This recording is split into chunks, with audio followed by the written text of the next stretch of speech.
is part of a series for Everyday Feminism, a website dedicated to helping you stand up to and break down everyday oppression. As a mixed-race Asian American woman, I don't often see myself represented in Hollywood. And sure, there are a handful of Asian actresses that I could look to for representation, such as Chloe Bennett from Agents of S.H.I.E.L.D., Olivia Munn from The Newsroom, and Kimiko Glenn from Orange is the New Black. However, all of these actresses have different cultural and ethnic backgrounds, different family histories, and vastly different lived experiences from my own. That's not to say I should look for an actress to represent me 100%, because that's never gonna happen. But with extremely limited options, it's unlikely I'll find someone who will even come close to representing my racial and ethnic identity. This is why I was so frustrated and upset when I found out that Emma Stone is playing an Asian and Pacific Islander character in the recently released movie Aloha. When I think of Asian actresses that can represent me, the snow white skinned, blonde haired, and green eyed Emma Stone is probably the last person on my list. She's supposed to play a character who's a quarter Chinese and a quarter Hawaiian, but you would never know this simply by looking at her. As a disclaimer, I think that Emma Stone is incredibly talented and is one of my favorite actresses of all time, but excuse me for failing to see any semblance of Asianness in a person who was 100% white. Stone recently defended director Cameron Crowe's casting decision, stating, "The character was not supposed to look like her background, which was a quarter Hawaiian and a quarter Chinese." Which is just like, what? It seems to me like a convenient way to cast white people in stories about people of color without actually, representing and giving jobs to people of color. This says it's okay to use the culture and unique experiences of people of color without actually showing them on screen in prominent roles. Emma Stone playing a mixed-race Chinese and Hawaiian character is not the only problem with the casting of this movie. Let's take a walk through the cast list of Aloha, shall we? Bradley Cooper, Rachel McAdams, Bill Murray, John Krasinski, Danny McBride, Alec Baldwin. What do these people all have in common? Hint, it's not just their acting abilities. Considering that white people are a minority in Hawaii, as about 70% of the population is non-white, it's pretty insidious that Aloha boasts a 100% white main cast. But not completely surprising. Fun fact, Hawaii actually has the highest population of Asians, Pacific Islanders, and multiracial people, and the lowest population of white people out of any other state. I'm sure there will be a sprinkling of Asians or Pacific Islanders in the background as extras, or even one or two with speaking roles that serve to teach the white characters the true meaning of Hawaii. But the problem is that Aloha uses a place with immense cultural significance and history as an exotic backdrop to tell yet another story about white people, even when statistically it should be a story about everyone but white people.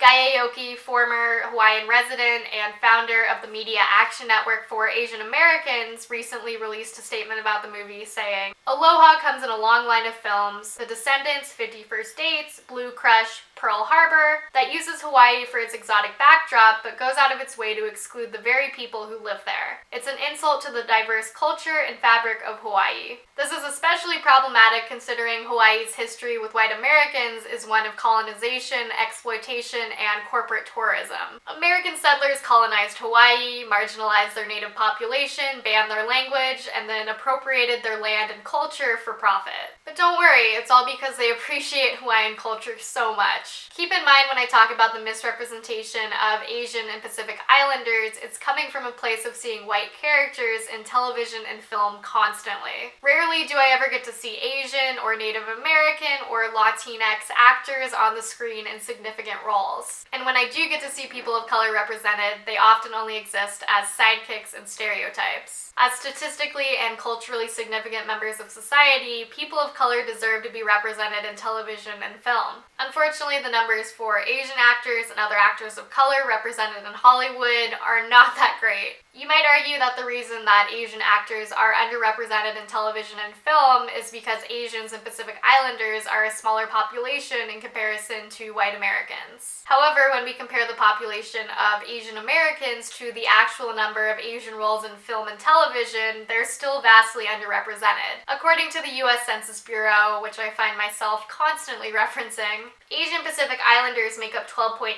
and 15% of the populations of New York and LA, respectively, where a good portion of films and shows take place. Yet Asian Pacific Islanders only had about 4.4% of speaking roles. And out of those already extremely limited roles, only 32% of Asian characters were women. So apparently not great to be an Asian woman in Hollywood. The problem with Asian representation isn't just that Asian roles are extremely limited, but these roles are often given away to white actors like Emma Stone. There is a long history of Hollywood whitewashing roles meant for people of color.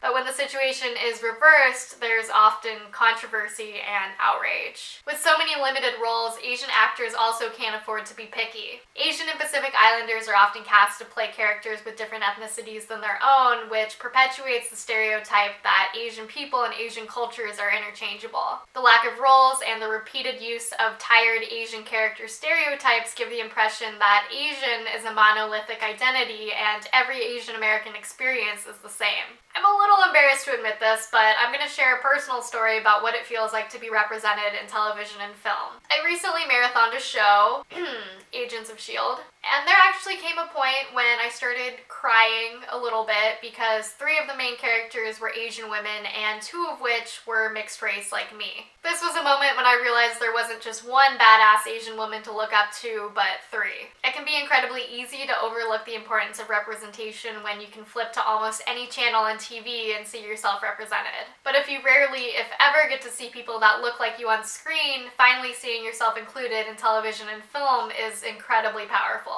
Representation may seem like a small issue to care about when people of color are marginalized in virtually every area of society, not just the entertainment industry, but seeing yourself represented in stories communicates that we exist and we matter. That's why it's so important to create diversity in Hollywood and show a variety of Asians and Pacific Islanders on screen. 1 or 2 representations of Asian characters or characters of color isn't enough because no one voice can or should represent their communities as a whole. By creating diverse and complex characters of all races, we show that we're more than just the stereotypes used to confine us.